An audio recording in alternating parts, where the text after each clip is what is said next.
Southern California Thoroughbred racing continues at Los Alamitos Racecourse through July 7th. First post is always 1 p.m. Our closing weekend will feature a special holiday racing program on Thursday, the 4th of July. Plus, our meets marquee race, the Great Lady Ump Stakes on Saturday, July 6th. We'll also have our on-track handicapping contest. You could win a seat to the NHC in Las Vegas. Plus, we'll add $10,000 to the Pick 6 pool on Saturday afternoon if there's not a carryover. It's daytime racing at Los Alamitos. And we're back here for our preview show here at Los Alamitos Racecourse. Happy to be joined by Michael Rona, Chris Wade. I'm Professor G. How are you, Michael? How are you, Chris? G'day, Orlando. Awesome. Michael, great to see you here back after another busy weekend at Los Alamitos with the doubleheaders. Let's start off really quickly talking about the Los Alamitos Derby. What a race to call! What a race to watch, Michael. What are your thoughts from that that pretty fantastic race, the way it ended up?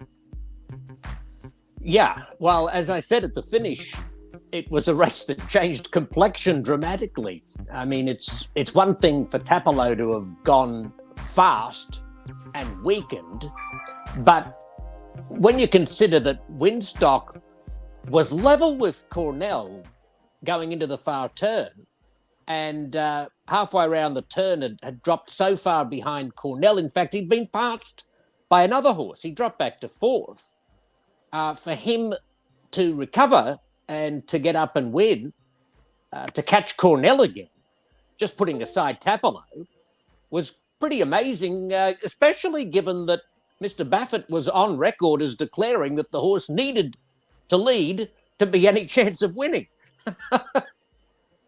Yeah, I had an opportunity to talk to Mr. Bob Baffert after the race, and he had quite a bit to say about the race. And of course, as always complimentary of being here at Los Alamitos Racecourse. Here's Bob Baffert with some of his thoughts on the Los Alamitos Derby won by Winstock and the connections of Ed Allred and Jack Leba. Racing. Tapalo begins smartly near the inside. Winstock showing good speed to match him. Cornell at the 5/8 pole. The odds-on favourite Tapalo has bounded 7 lengths in front. Cornell railing to second, putting his nose in front of stablemate Winstock. And vulnerable. Cornell swallowing him up, and Winstock's coming again. And then Curlin's Chaos. Cornell goes to the lead. Winstock's coming through along the inside. Winstock is resurgent on the inside of Cornell. Photo, they're wide apart. Hard to split Cornell and Winstock in the Los Alamitos.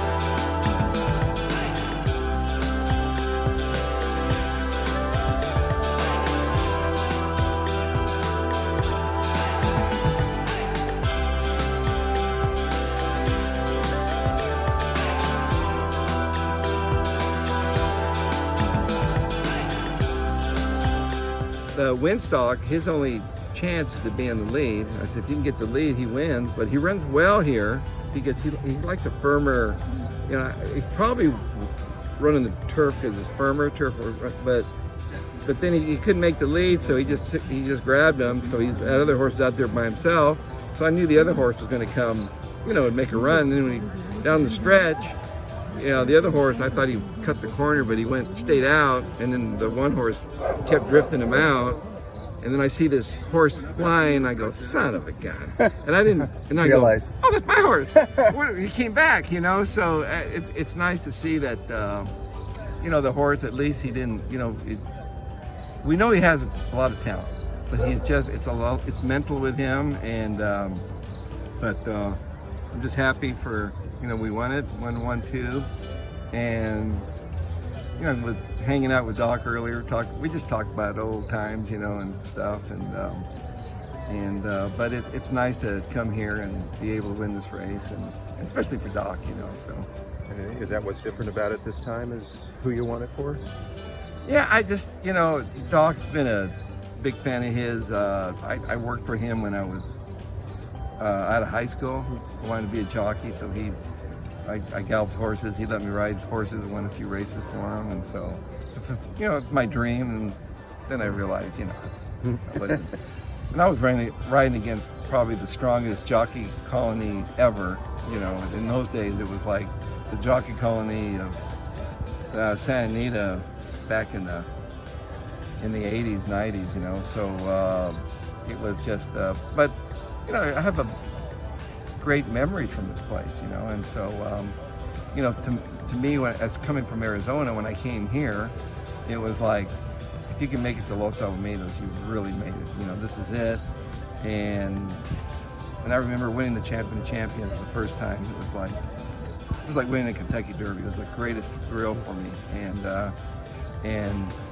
because this place was just it was jamming. You know, this place was always jamming. When I came here with my dad when I was young and stuff, you know, I used to come here when I was 14 years old, 15. So, you know, Vessel Stallion Farm was there and all this stuff. We were talking about they raised all these horses on a half-acre lot. They became champions, you know. So it's like, you know, it's like.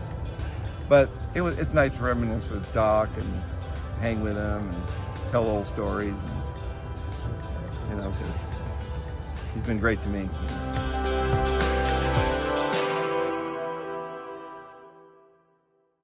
So we're back here with the preview show. Just a pretty incredible race. It looked like there may have been 3 different winners at different stages of the race. Winstock looked like he was just going to go right past Cornell, fighting back, and like you called it, Michael, just such a tight finish. And of course, they were so wide apart at the finish line. Incredible finish. Chris, that's another thing. Oh, sorry, I was just going to say that. It was a hard enough race to call, just the way that it unfolded and how it changed so dramatically. But then the photo finish was more reminiscent of nighttime quarter horse photo finishes, whereby they were so wide apart.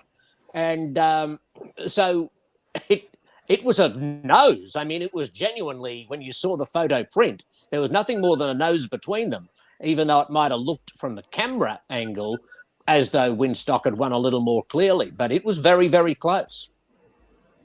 And Chris, you made a point about Winstock's victory in the Derby. Yes, he won the Futurity last year, the Los Alamitos Futurity, and came back and got the double Los Alamitos Derby for Dr. Allred and Jack Liebel. So great job. Obviously likes the racing surface and well meant. Yeah, Bob Baffert mentioned that as well, that, the horse just likes it here at Los Alamitos, and of course with those connections, great to see him deliver that nice victory. Winstock. There was another, quarter horse connection that ended up winning a pretty high level race. Hopefully in the future, with the way that those 2-year-olds perform. Jimmy Glenn got a nice victory in the opener on Saturday, Michael. Any thoughts on that race by that horse trained by Jimmy Glenn? Yeah, that's a really significant success for Jimmy. So happy for him. He's plunged into a couple of expensive thoroughbreds, $500,000 price tag for Mischief River, and his win was excellent.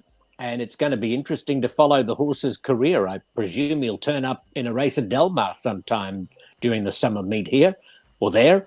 And we're very, very happy for Jimmy, who's such an astute, well-respected quarter horse trainer. And it's just very interesting to see him mixing it up with some top-line, high-profile thoroughbred trainers. I mean, his horse outfinished the Bob Baffert-trained favourite. So well done, Jimmy. Yeah, I had a chance to talk to Jimmy Glenn as well. Here he is in the winner's circle after the victory by Mischief River. In the turn, he got a little bit green. The horse, Baffert's horse, was going a little wide. It looks like at that point, it was like he's either going to show what he's got and he's going to go, or he's going to fold. And I came off a little bit, and when he asked him, he just moved through willingly and went on. And so, yeah, that was a real hold your breath moment in the turn. And so, you want to be a racehorse or not? He decided to be a racehorse, so we're pretty happy with him. We're pretty good. No, it'll be the best cow race, more than likely. Yeah, that was the whole point, to run him in the maiden race here. I guess it's like 41 days to the best pal, and then 30 days to the Del Mar Futurity. And he's nominated to that? Yes. Okay, good. That's right. So already planning the future of this nice 2-year-old Jimmy Glenn is. Chris, anything to add about that victory? Yeah, I talked to Jimmy. Yeah, prior, and he said that this horse was well meant. He was working like something special, and darn if he didn't show it in the afternoon. So, well respected horseman, and does a great job with the quarter horses, and doing pretty well with his youngster 2-year-old thoroughbred with that nice high priced runner. Orlando, just going back to the Los Alamitos Derby for a second, I've got to think that was an extra special trophy presentation that you made. It must have been quite a thrill to be able to hand off that trophy to Dr. Allred and Jack Liebau with the Bob Baffert trained winner of the Futurity and Derby there in the winner's circle. Yeah, I've had the honor to present the trophy to Dr. Allred in a few nighttime stakes races. Never had that chance during the daytime. So absolutely, just to be in that winner's circle, part of history now. Definitely a proud moment for me, and really special always to be just standing alongside the great Dr. Ed Allred, Hall of Famer, Jack Liebau, tremendous name for a long, long time in racing. And of course, all the other connections that were there as well. Bob Baffert, Cal Frey with another stakes win here at Los Alamitos. So yeah, absolutely. Thank you, Michael, for bringing that up. That was a special moment for me as well, just to be just a little part in that winner circle there. Okay, we'll start talking a little bit about the weekend action here, especially a very busy Saturday in the quarter horse game here at Los Alamitos. We'll have trials to the Governor's Cup, Futurity, and the Derby during the 8-race card here on Saturday night. Chris will be back to talk to you a little bit later. We'll go ahead and hear Michael run his thoughts on the big Saturday night of action. We'll be right back after these messages. Year after year, night racing's best bets are at Los Alamitos Racecourse. The Los Alamitos Early and Late Pick 4s. Both wagers continue to feature outstanding pools. The Early Pick 4 pool was over $213,000 on May 5th, and the Late Pick 4 pool was over $190,000 on May 19th. And remember, Los Alamitos still offers the Pick 6 promo on Sundays if there's not a carryover. Year after year, night racing's best bets are at Los Alamitos, Saturday and Sunday nights. The best of quarter horse racing is always at Los Alamitos Racecourse. Our next marquee event is the Grade 1 Vessel's Maturity on Sunday, July 7th. Headed by Brad McKenzie Winter Championship winner London Toby, plus 2022 World Champion Impressum returns for his first start in California this year. The field will also feature Los Alamitos Super Derby winner Jericho. The best older horses in the nation will be in action. The Vessel's Maturity on Sunday, July 7th. The best of racing, always at Los Alamitos.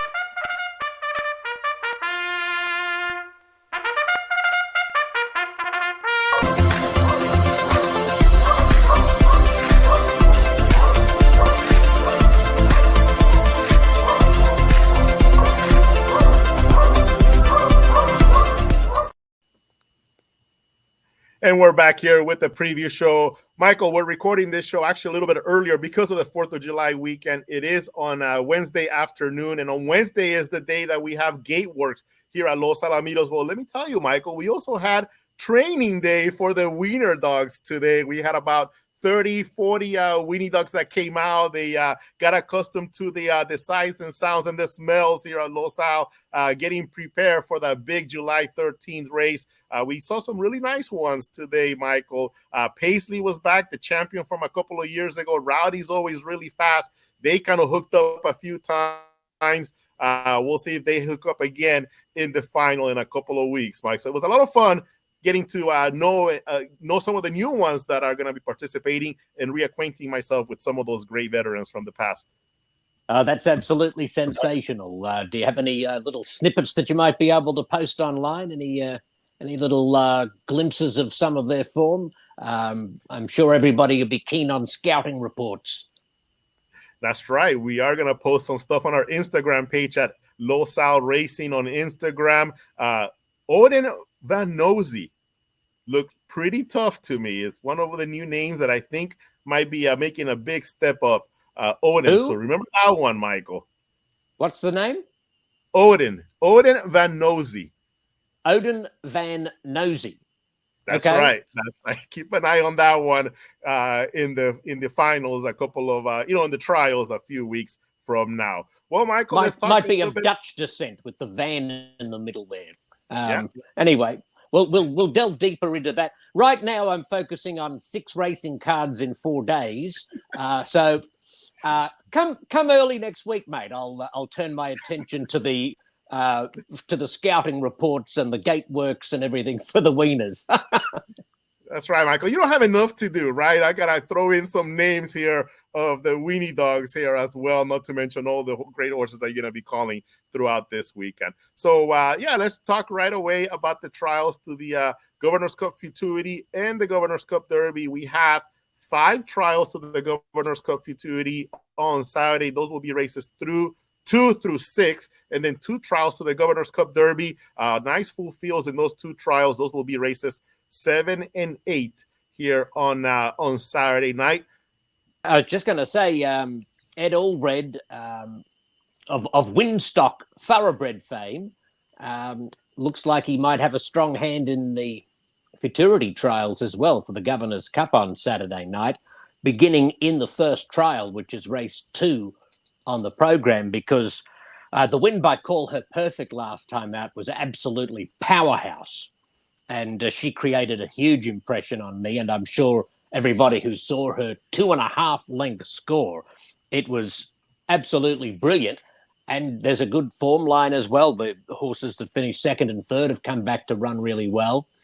So I'm very excited to see Call Her Perfect, who will just absolutely eat up the extra 50 yards in these trials, moving up to 350 yards on the weekend. There's Call Her Perfect. Gabriel Lara up for trainer Scott Willoughby. That nice victory by 2.5 lengths on June the 1st, and the time very impressive, 15:55. The comment broke in and convincingly. And did it convincingly, beat a horse by the name of Collegian. Didn't Collegian come back and win not too long ago? Was the last weekend that Collegian came back and won? Sorry, Orlando. No, I was just saying, Call Her Perfect defeated Collegian last time out. I had an incoming phone call, mate. I hope that didn't disrupt anything. No, that's okay. No, I didn't hear anything. Oh, good. So there's Call Her Perfect. Also in that race, number 4, Plea Deal, coming off of a nice workout. They're going 12.4 for trainer Elena Andrade and owner Howard Nichols. Corona Masfina, a very productive broodmare, is the dam of number 4, Plea Deal. How about the 5, Party Time Tom? Wanted to mention out of the Los Alamitos Equine Sale by Dunn Ranch, and we talked. Party Time Tom purchased along with Up to Party, and of course Up to Party went on to win the Ed Burke Million Futurity, Michael. And the early feeling was that Party Time Tom was better. But when the 2 horses arrived into Arosa's barn at Los Alamitos, Monty quickly figured out that wasn't necessarily the case. But still, this horse has run well, has gone close in both starts, and very interested to see, given the early hype surrounding him, whether he can still move forward again at what is only going to be his 3rd career start. So, he cost $33,000 at the sale. Up to Party was $12,000, I believe. Yeah, when Monty got those horses back from Dunn Ranch, the crew at Dunn Ranch really liked Party Time Tom, and maybe this horse will continue to develop. He is a gelding, maybe step number 1 are the trials of the Governor's Cup Futurity. Malinche is a horse that Lindolfo Diaz liked a lot. Quintero and Burgos are the owners. We'll see if this horse can take a step forward after running 4th. Moving on to race number 3. On Malinche, just very quickly, I had a note for Malinche. I was really disappointed to see her come up against Call Her Perfect, because I was thinking that she might be a nice play on this trial night. She was green in her workouts. She was green in her debut, 4th. It was a fast race. She gets to a wider post position. I think, Lindolfo Diaz is so lethal with the juveniles. I think that this horse is dangerous. I don't know whether she can beat Call Her Perfect, but she's she's definitely got a future. Yeah, with Lindolfo Diaz, maybe they don't run their best race first out, but eventually they're going to run a really nice race, just a matter of time. Lindolfo does have a way of getting these horses to continue to improve. We'll see one example later on the card. Race 3 here, Man of 5, is one that stood out for me. The Skinny actually worked with Plea Deal, and of the two, I thought Plea Deal was the better horse in that workout. Number 4, Pancake Man, another Fly Through Fire, nice horse from Ed Allred and Tom Sibley bred Pancake Man, just like they bred Up to Party. Exploiter, coming out of a nice third place finish in the trials, also qualified to the Kindergarten Futurity and ran a credible 6 in that race. Set to Go, trainer Scott Willoughby ran third in her last out, still looking for a victory. Here's trial number 4. Masprieta ran third in a trial to the Edberg Million Futurity. Hot Ones is an interesting horse. Made this one a top selection for me. Trainer Paul Jones has seen this horse finish second in both of his starts here at Los Alamitos, including, again, a second place finish to Big Hurt. Big Hurt went on to qualify to the Edberg Million Futurity out of the same trial as Hot Ones. Yes, I also like Hot Ones, and I know that Chris is going to talk at greater length about the horse in his segment, so I won't dwell on it anymore at this point. But Many Moods, number 4, another one that I had a note about from her efforts so far.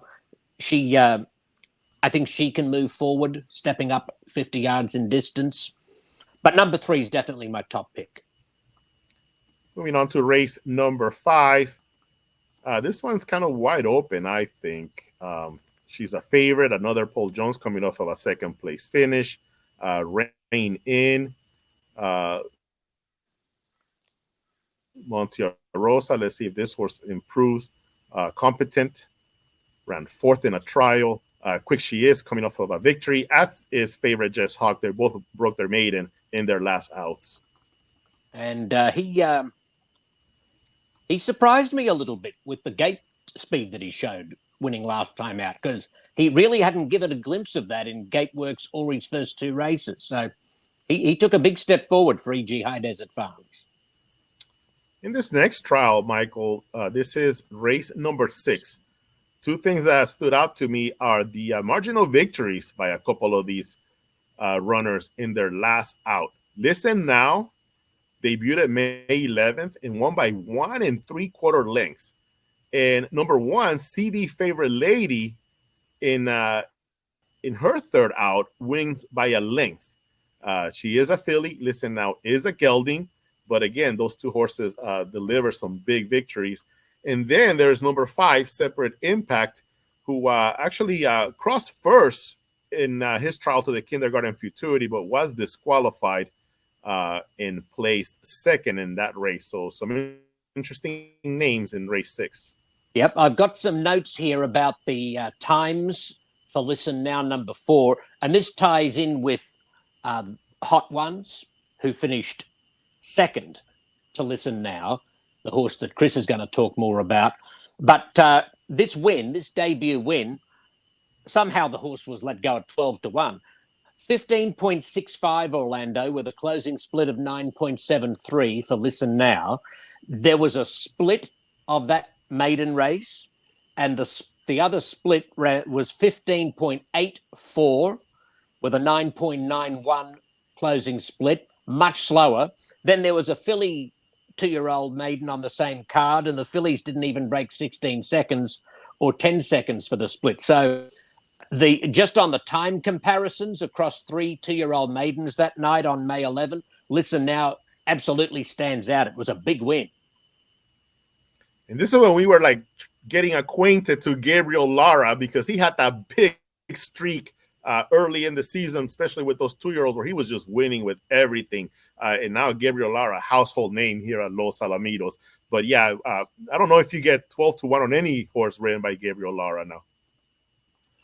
Probably not. But there was a period earlier in the season when some all-red 2-year-olds were winning at remarkably big odds. It was quite phenomenal. And what about Snowbound? Speaking of winning at big odds, number 2 in the 6th race, cost almost $250,000 and was let go at 24-1 when winning on debut. And the gallop out was superb.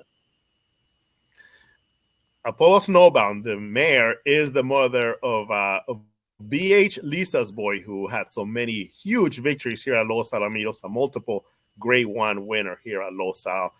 So there's a big opportunity for Snowbound to just rise up and deliver a nice futurity effort for Reliance Ranches, start paying back some of that investment that they made on this colt, $245,000, like you mentioned. And then we get to the final 2 races on the Governor's Cup Derby card. These are nice fields of horses, big fields here. Race 7 has a field of 8, and race 8 has a field of 8 as well. Any thoughts on these trials, Michael? Well, you always have to respect optical illusion. He hasn't won a race since his trial to the 2 million futurity. His effort to finish 3rd in that race behind Train Station V was absolutely phenomenal, because he broke through the gate just like Train Station V did. And we're just kind of waiting for him to click. And, hopefully he can still press forward and improve even more as a 3-year-old. He just has been a little bit costly, though, at the windows, hasn't he? One of the horses in relation to Lindolfo Diaz is number 4, Check-In Cartel. Ran 7th in a trial to the Governor's Cup Futurity, and later in the year won a trial to the Los Alamitos 2 million. So kind of what I was saying, that eventually Lindolfo Diaz horses are going to deliver that big race. Do you have a play in the Derby here? Is there any horse that stands out to you as a horse to watch play in the Derby? Well, in the final race, the second Derby trial, which has some really, really exciting horses. Favorite Nuke is capable of an explosive surge, and from the outside post could blow them away without surprising. Mask Mandate number 6 was tremendous, winning last time after breaking through the gate in his first race off a long layoff. So both of those horses are scary. But I thought we just might take a closer look at number 4, You See That, Mike Castleman's winner of the Governor's Cup Futurity last year, because he was in all sorts of trouble in the latter stages of his most recent race. Okay, that sounds like a plan. Let's take a look then at You See That's last outing. You See That, of course, won the Governor's Cup Futurity last year. So let me go ahead and bring that race up. Yeah, he had a long layoff, Orlando, from September last year to May of this year. And he was just beaten a neck when coming off that layoff in May. And this was the race second off the layoff. This is race number 6 on June 15th. Allowance runners. And You See That is going to be from post number 3, right, Michael? Yep, gate number 3. Keep an eye on him, especially later in the race. A little brush right there, it looked like, Michael. Yeah, the minor problem at the start. And he just gets snatched up here before the finish line. Completely ran out of room.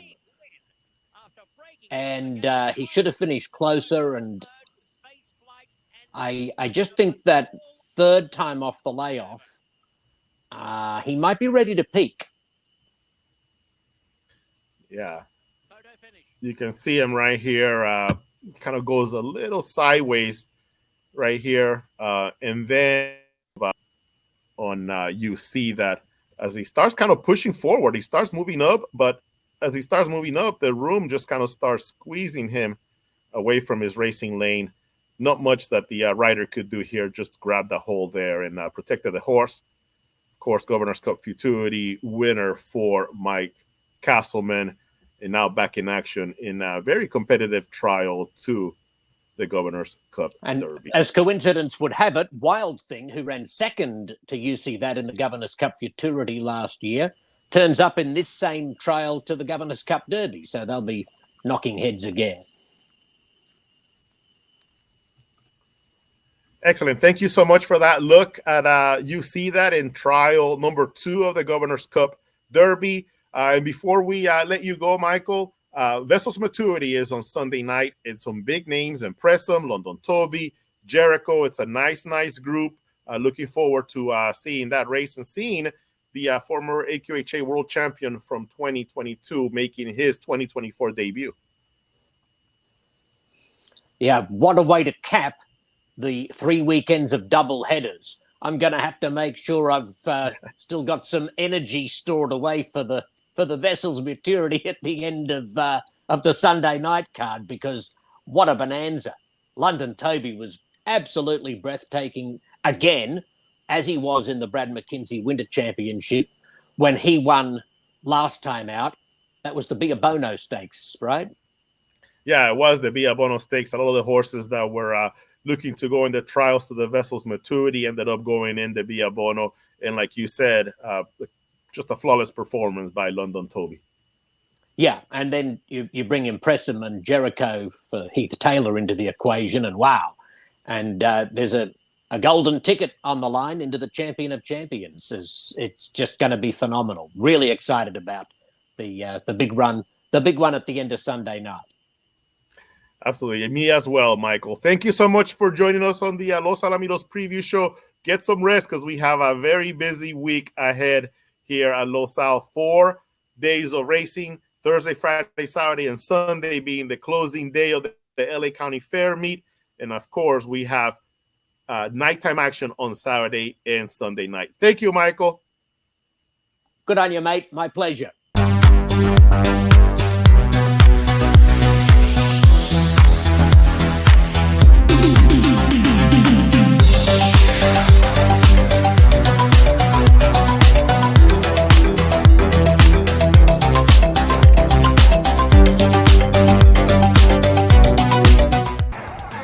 The best of quarter horse racing is always at Los Alamitos Racecourse. Our next marquee event is the Grade 1 Vessels Maturity on Sunday, July 7th. Headed by Brad McKenzie Winter Championship winner London Toby, plus 2022 World Champion Impressum returns for his first start in California this year. The field will also feature Los Alamitos Super Derby winner Jericho. The best older horses in the nation will be in action. The Vessels Maturity on Sunday, July 7th. The best of racing, always at Los Alamitos. Year after year, night racing's best bets are at Los Alamitos Racecourse. The Los Alamitos Early and Late Pick 4s. Both wagers continue to feature outstanding pools. The Early Pick 4 pool was over $213,000 on May 5th, and the Late Pick 4 pool was over $190,000 on May 19th. And remember, Los Alamitos still offers the Pick 6 promo on Sundays if there's not a carryover. Year after year, night racing's best bets are at Los Alamitos, Saturday and Sunday nights. And welcome back to the show. Now joined by Christopher Wade. Chris, last week we were talking about you were just red hot, right? Making your selections. And now you did it again last weekend. Tell me about the big weekend that you just had, Chris. Yeah, well, Saturday night we our top pick won the first 4 races and the Thoroughbreds races, and then our numbers for the quarter horses were pretty solid. And on Saturday night, our weekend preview show selection got beat a nose, but was best. Was beaten by our second choice there at the wire. That horse ran very, very well. Favorite Cemental. If you wanted to watch next time, he broke slow, skied throughout, and got beat a nose. And then, of course, on Sunday night, our numbers were very, very good as well. We hit the late pick 4 with our second choice, who was our prize play that particular evening. That was Bet Through the Eagle, a horse we've used a number of times, and he beat a horse by the name of Corona's Invader, one of our Chris Pick's prize play on a couple of vacations. They ran 1-2. And Bet Through the Eagle liked the distance, got more yardage, and won it. A nice price of 5-1, kicking off that late pick 4 that came back with our top choices in race 6, 7, and 8 at over $228. So the numbers are pretty good. Try to keep it going now this weekend. Well, no better way to keep it going than doing it on Saturday night here. Let's take a look really quickly at some of the horses here on this Saturday card. We went through pretty much race by race with Michael Rona on these trials to the Governor's Cup Futurity. He kind of teased a little bit that you like a horse by the name of Hot Ones in race number 4. And the reason is because you beat him to it. He also likes Hot Ones, but you said, I want to talk about this horse. So you kind of got it in there first. So talk about the horse, Chris. Yeah, this horse was a B minus, and a B worker prior to the debut. Did have some trouble with bump back and drifted in, but finished pretty well and was outrun gradually in the debut. And the track was relatively slow that night with the trouble. He had a good number. Came right back in the second against a quality individual and was in the outside post and didn't get away, brushed the side of the gate, drifted out. But once this horse leveled, he was starting out very, very strongly, liked the added yardage, and comes right back at the distance here tonight. Third lifetime start. Everything factored in. A decent getaway makes this horse triple tough to dive in closing event of the early pick 4. Let's take a look at Hot One's last start, since you kind of are focusing on this horse. This will be on May 26th, race number 2, and he'll start from post number 8. So let me cue it up right now. And we're looking at the outside horse, right? Hot Ones from the outside. So we'll go ahead and hit play, and you can just kind of go through the race as it's happening.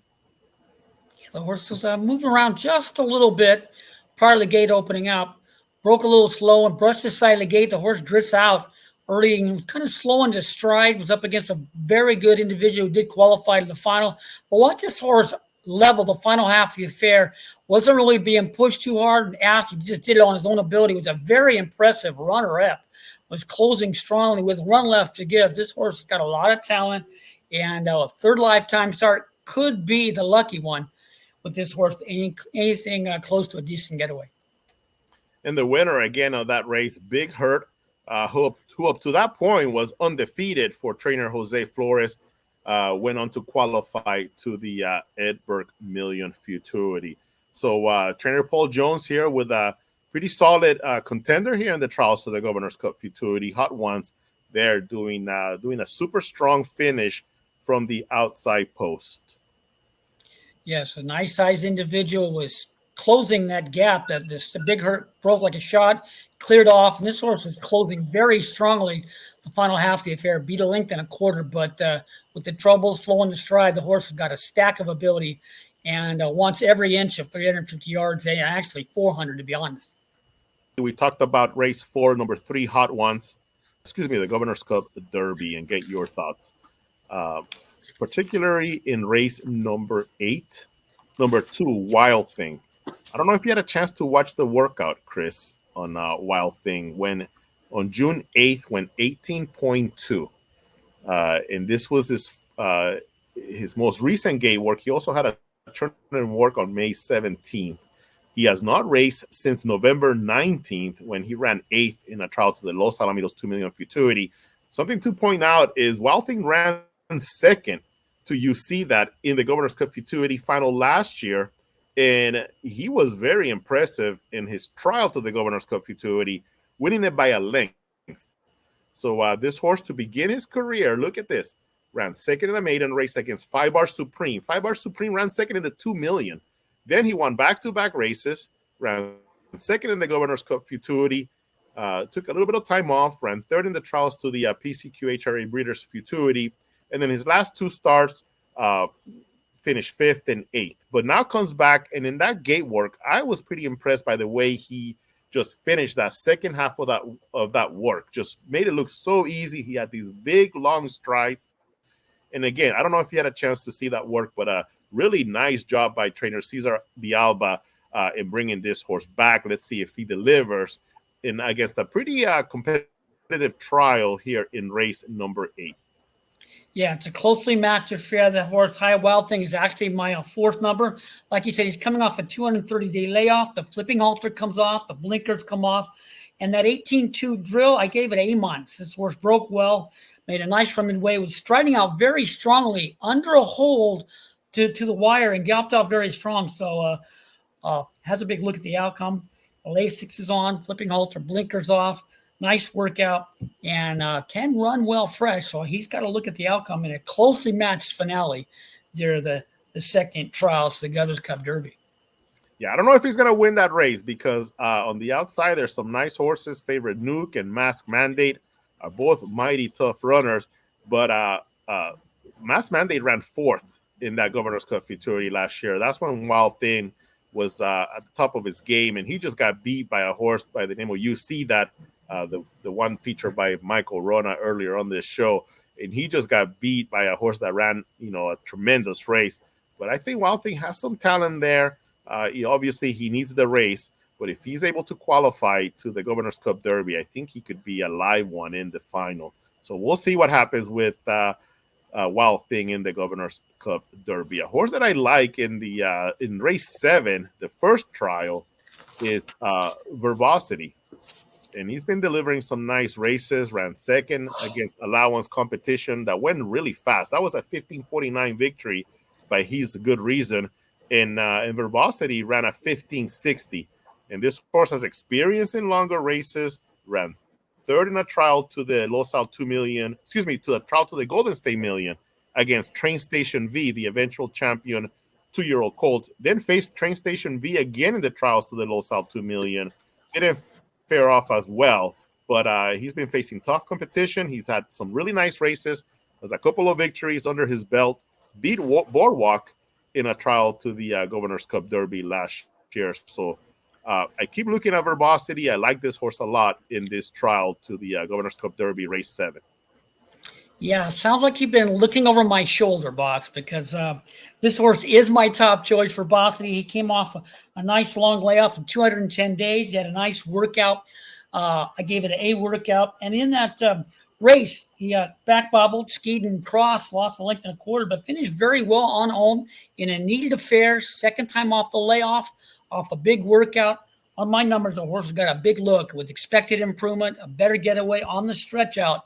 Big look as our top choice in that 7th race as well. And, of course, Checking Cartel for Landolfo Diaz has a shot.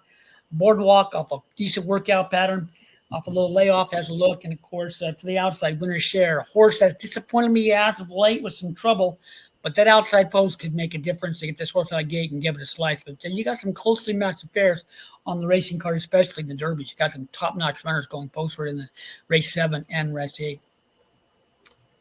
Back bobble. Now, tell me, teach us a little bit about that term, because it's something that, we see that it happens, to some of these horses. Is it because they're breaking so hard, that they're just ready to fire, that they just kind of lose their action a little bit at the back end as they're trying to get a hold of the track? Tell us a little bit about that term. When you see a horse that back bobbles, think happened. Yeah, they're just so ready to go. You see a horse when they break forward, they bobble forward, and a back bobble is a horse that's leaning kind of in the back, and for some reason their back end, the back legs go out a little bit, and they kind of back bobble and they falter. So when they back bobble, they lose a decent amount of ground, 3/4, half length, 3/4, all depends. But that's one of my comments, a back bobble, and it's one of my terms away from the gate. As I get older, Chris, I think I tend to back bobble a lot more.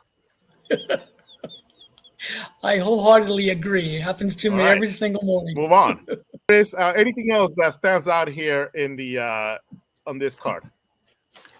You got some closely matched affairs in this race, and I give a little bit of a look at the price. I give a Pancake Man a little bit of look there in the 3rd race at a decent little price. I think will come up. Call Her Perfect is tough to deny in that other race. You got some closely matched affairs, so you're looking at our selections, and we got some selections coming up from Delta Downs. They got 2 weeks left in the season. Try to help you along with the selections at Rotama Park and Delta Downs for Saturday night on the program and in the program and on the website. The last time I saw Rolling A Ranch manager David Martin here at Los Alamitos, I asked him, you always have some nice little horse that comes out of nowhere and does really well. And, is there one for this year? And he mentioned Pancake Man. The mare, Anna's Babe Foos, is from the breeding stock of Rod McPherson. Rod McPherson has, raced some outstanding horses, bred some outstanding horses. He owned that Great Sire Separatist, and has some really nice horses from that horse. Anna Bay Foos is by Foos, so no Separatist line there. But he was one horse that David Martin mentioned as one of those horses that with modest breeding, but they can really step up and do some nice things. We'll see if the 4 Pancake Man, who has already shown some talent, let's see if he takes that next step up. Yep, certainly hope so. In these trials. All right, Chris, thank you for joining the show. It's going to be a good weekend of action. We have the Vessel's Maturity on Sunday. And as always, some really great horses there. The 3 big names, if we do see them in the final, will be Impressum, London Toby, Jericho. All of them grade 1 winners here at Los Alamitos. All of them, when they're at their best, they're as good as any. Yeah, they certainly are. London Toby off the layoff was impressive. Of course, Impressum, and of course Jericho. How can you beat that? It's a quality way to close out the week. A super race. Got some great races, and of course, don't forget the handicapping cat test on Sunday during the day that will be managed Saturday there. So it's going to be a long weekend, but it's a lot of fun. Well, let's talk a little bit about that handicapping contest before I let you go there. It's the Saturday afternoon card is really strong. We have a full field in the Great Lady M Stakes. Some really outstanding mares there. A couple of grade 1 winners in the field, including Daddy's Ruby and Sweet Azteca. Chismosa, who ran second in the Great Lady M last year, is also part of this outstanding field. And the overall, the field sizes for the Saturday card, really good, really nice. It's going to be a tremendous Saturday afternoon of racing. And, of course, that leading into these trials to the Governor's Cup, Derby, and Futurity. You and I will be there signing people up to the contest. We get to see a lot of great familiar faces that we see for these contests every year. Get to shake some hands as well. Some guys that we've gotten to know really well as they continue to come out and support the handicapping contest here at Los Alamitos. So I'll see you around 10 a.m. because that's when we'll start signing up on Saturday morning, Chris. All right. I'll be there bright and early. Perfect. All right. So enjoy the rest of the week. Have a happy 4th of July. Same sentiments for all the viewers out there. Thank you so much for joining us on this edition of the Los Alamitos Preview Show.